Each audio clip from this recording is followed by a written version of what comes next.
1 2 3 1 2 3 అమ్మా జయవాసవి అమ్మా committee members అంతా అందరూ కూర్చోండి తల్లి. కమిటీ మెంబర్స్ అంతా అందరూ కూర్చోండి. హాల్లో ఎవరు నిలబడలేదు.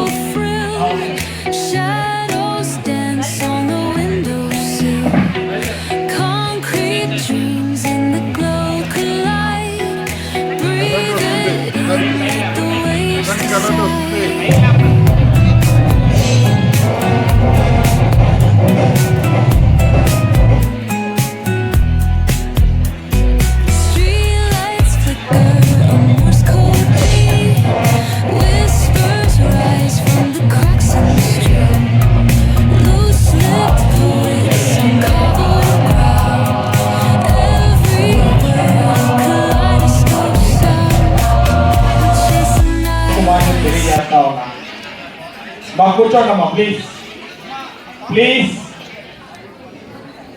దయచేసి కూర్చోవాలి మీరు. ఏదైతే ఈరోజు వాసవి జాగృతి ఇంటర్నేషనల్ ఆధ్వర్యంలో మగువ అనే కార్యక్రమాన్ని ఏర్పాటు చేసి ఏదైతే మహిళలే మహారాణులుగా ఉండాలన్న ఒక ఆలోచనతో మీ అందరూ కూడా మీ వివిధ రకాల పనుల్లో నిమగ్నం అయిపోయి బిజీగా ఉంటారు.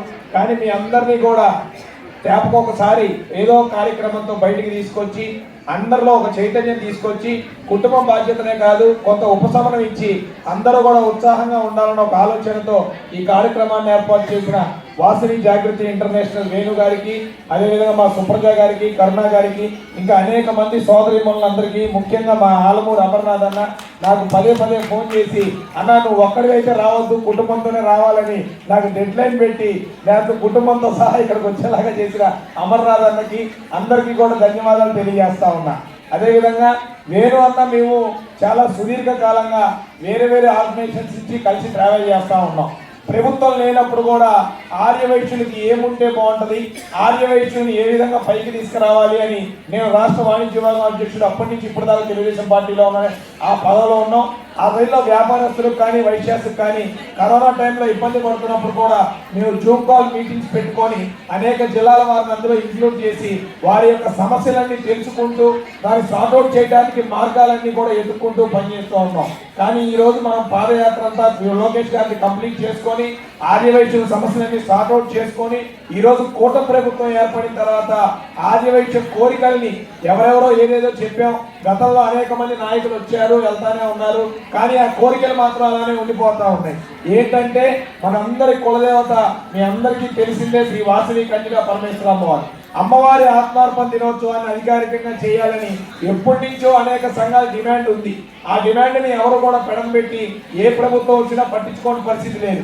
కానీ మనం వచ్చిన తర్వాత ఇమీడియట్ గా ముఖ్యమంత్రి నారా చంద్రబాబు నాయుడు గారికి, పవన్ కళ్యాణ్ గారి దృష్టిలో పెట్టి ఈ పండుగను అధికారిక పండుగ చేయాలంటే దాన్ని ఒప్పుకొని దాన్ని రాష్ట్ర పండుగగా చేసిన ఘనత ఈ రాష్ట్ర కూటమి ప్రభుత్వాన్ని అన్న సంగతి మీకు మరోసారి గుర్తు చేస్తా ఉన్నా.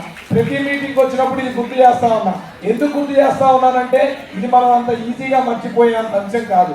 మనందరి గౌరవం పెరగాలంటే మన అమ్మవారికి అయితే గౌరవం పెరిగిందో, మన పొట్టి శ్రీరాములు గారికి ఎలా అయితే అమరావతిలో 6.8 ఎకరాలు ఇచ్చి మన గౌరవం కాపాడారో అవన్నీ గౌరవం పెరిగితే మనందరి గౌరవం. ఆర్యవైశ్య కార్పొరేషన్ తరఫున ఆర్యవైశ్య మహిళ అనే కార్యక్రమాన్ని తీసుకోబోతా ఉన్నాం. ఈ ఆర్యవైశ్య మహిళ అనే కార్యక్రమం ముఖ్య ఉద్దేశం ఏదైతే కేంద్ర ప్రభుత్వం రాష్ట్ర ప్రభుత్వాలు 33% ఇస్తూ మహిళలకి ప్రోత్సహిస్తుందో ఇక్కడ మనం కూడా ఆర్యవైశ్య కార్పొరేషన్ ద్వారా ఎంఎస్ఎంఈ పార్కుల్లో కానివ్వండి, లేదా మినీ ఇండస్ట్రీస్ లో కానివ్వండి, ట్రైనింగ్ సెంటర్స్ లో కానివ్వండి, అలా విధంగా రాజకీయాల్లో నామినేటెడ్ పదవులతో సహా మిగిలిన వాటన్నింటిలో ఆర్యవైశ్య మహిళలకు ఒక ప్రాధాన్యం కల్పించాలి అనే ఒక టార్గెట్ తో ఈ ఆర్యవైశ్య మహిళ అనే కాన్సెప్ట్ తీసుకొని ముందుకెళ్తా ఉన్నాం. జనవరి లేదా ఫిబ్రవరిలో ఒక ఫుల్ డే సెషన్ మనం పెద్దలు చెప్పారు.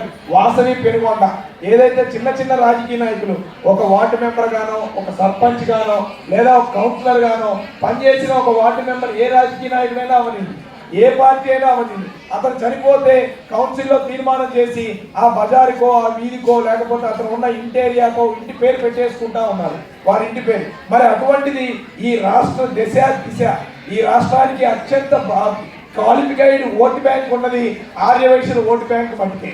అలాగే ఈ రాష్ట్రంలో అత్యధిక జీడిపి రేట్లో ఇన్కమ్ పనిచేస్తూ వ్యాపారాలు చేసుకుంటూ సేవా కార్యక్రమాలకు డబ్బులు ఖర్చు పెడుతుంది మన ఆర్యవైశ్యుల మటుకే. మరి మన అందరు ఆర్యవైశ్యుల కోరికైన మన ఎలివేలిపైన శ్రీ కన్యకా పరమేశ్వర అమ్మవారు ఏదైతే ఊరు మండలం జిల్లా ఉందో వాటిని వాసవి పెనుగొండగా పెట్టాలని అనేక మార్లు తీర్మానాలు చేశారు, అనేక మార్లు చర్చలు జరిపారు. కానీ ఎక్కడా కూడా జరగల.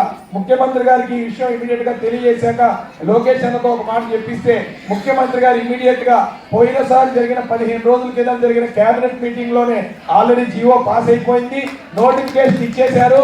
మరొక 10 రోజుల తర్వాత మన పెనుగొండ వాసవి పెనుగొండ మాత్రమే, ఇక దాన్ని వాసవి పెనుగొండగానే పిలువబడుతుంది. మనందరి చిరకాల కోరిక కూడా నెరవేర్చామన్న సంగతి తెలియజేస్తా ఉన్నా. అదేవిధంగా మహిళలు ఇంతమందిని వచ్చారు. మేము రేపు కూడా ఒక మీటింగ్ పెట్టుకున్నాం, వేలన్నను కూడా పిలిచాం. సెక్రటరియట్ లో మంత్రులు ఐఏఎస్ ఆఫీసర్తో మీటింగ్ పెట్టుకొని ఎలా కమ్యూనిటీని డెవలప్ చేయాలి, ఒక ఆర్గనైజేషన్ నుంచి మీరు ఇచ్చే ఇన్పుట్స్ ఏంటి అని చెప్పి కుల సంఘాలన్నింటినీ కూడా ఐకన్ చేస్తూ వాళ్ళందరి నుంచి ఇన్ఫర్మేషన్ తీసుకున్నాం. ఈ మీటింగ్ తర్వాత